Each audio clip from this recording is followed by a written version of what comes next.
Good afternoon, Mr. Noyer. First of all, thank you so much for agreeing to be part of this job analysis interview. This is a good gesture in support of my learning competency at Murdoch University.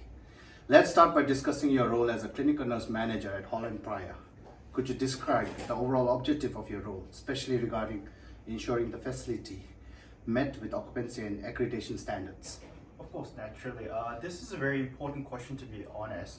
As CNN, my primary responsibility was to ensure that the facility was fully occupied at any given time, both for financial sustainability of the company and the care standards as well. So this involved collaboration with a lot of individuals, that'd be the admissions team, and maintaining high occupancy rates through community outreach in partnership with local health providers. So you really need to have good team building and networking to ensure that you're engaging with your doctors, your social workers, and the hospital staff as well, who are the primary sources of referrals. Also, I think that it's important to ensure that residents get the quality care which they rightfully deserve and which is required as part of the aged care standards, and which we promise to the friends and families of the residents. I must also coordinate and supervise the assessment team to ensure the relevant assessments are being conducted and that we are doing our due diligence during the admission process. So from a accreditation point of view, we often don't know when the accreditors will come. It can be an unannounced visit, but we have to ensure that we work in the way which meets the standards of the quality requirements of the aged care standards essentially. So we always work to develop a mentality wherein we create a strong environment where we provide the care necessitated so that even if the accreditors were to come tomorrow, we don't have any concerns on our end. That's very insightful. Could you walk me through how you manage your team, particularly in fostering a positive workplace culture? Well, yeah, definitely. So promoting positive culture is essential. It's something that I really work towards every day.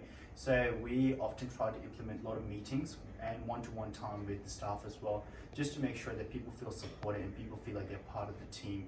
We have ongoing development on a daily basis. We try to ensure that staff are always engaged with the best practice. That can be through toolboxes, online learning, or just in-person training that we schedule for the staff.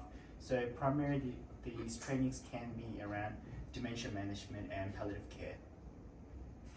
What qualifications do you hold, and how do they make you fit for the position? Well, in the way of qualifications, so given that primarily aged care was my goal, I started off as a care worker just to be part of the industry, and that gave me a strong understanding of the base requirements for the job. And naturally, I completed my bachelor's in nursing. Following nursing, I did work on site as an RN, which also provided essential information to me for the role.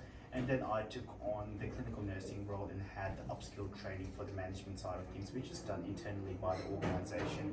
So I think through those different avenues of training and individual learning, I find myself to be quite suited for the role because I have the on-hand experience while also getting additional information from the organization as a whole. Thank you for your time, and please let's continue our interview off camera since my assignment only requires 3 minutes of video. Thank you. Naturally. Thank you so much. Thank you so much.